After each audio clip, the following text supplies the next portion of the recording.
De nos jours, les enfants sont souvent à la course, ils ont besoin de souffler un peu, même dans les salles de classe. Une pratique qui enseigne l'art du moment présent sur les bancs d'école fait de plus en plus d'adeptes. D'ailleurs, la majorité des écoliers du primaire de Vancouver s'y adonnent déjà.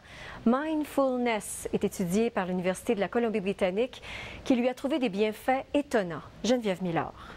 Est-ce que vous êtes prêts, mes amis? Oui. Incline doucement la tête. Tu peux fermer les yeux si tu veux. Sinon, tu regardes ton espace et on va respirer.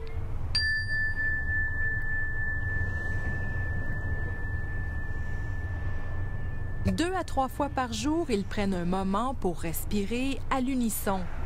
Tu vas inspirer jusque dans ta tête, dans tes oreilles, dans tes yeux. Leur enseignante guide la session destinée à savourer le moment présent. Tes orteils, tes chevilles, tes pieds, tes genoux. Mindfulness à moi, c'est de respirer et être calme. Ça se fait pour que ton cœur batte pas si fort. Mindfulness est la calme et de relaxer mes muscles. Une routine à l'horaire de ces 27 écoliers depuis septembre. Et à ta prochaine expiration, tu vas laisser ton dos pour descendre le long de tes deux bras.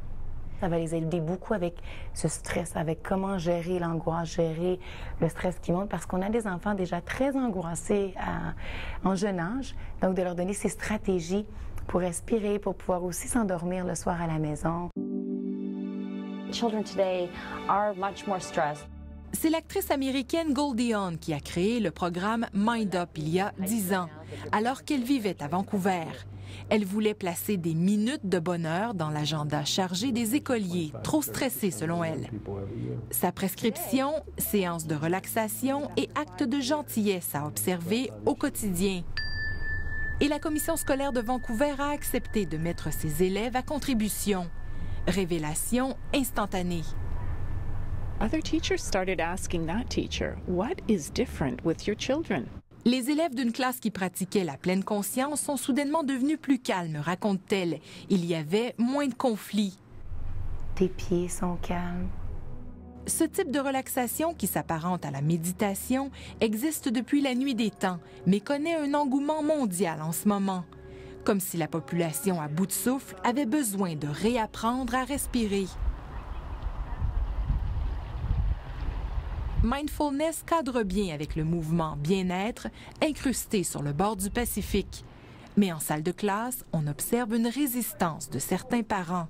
À chaque année, j'ai un peu des parents qui s'inquiètent de l'aspect « nous sommes assis en train de respirer ensemble, donc est-ce que ça va être une célébration religieuse? » Et je leur dis, en fait non, parce qu'on demande aux enfants de se concentrer sur leur respiration, mais s'ils ont une croyance une fois, ils peuvent aussi retrouver cette place de calme, de paix qu'ils ont déjà en eux.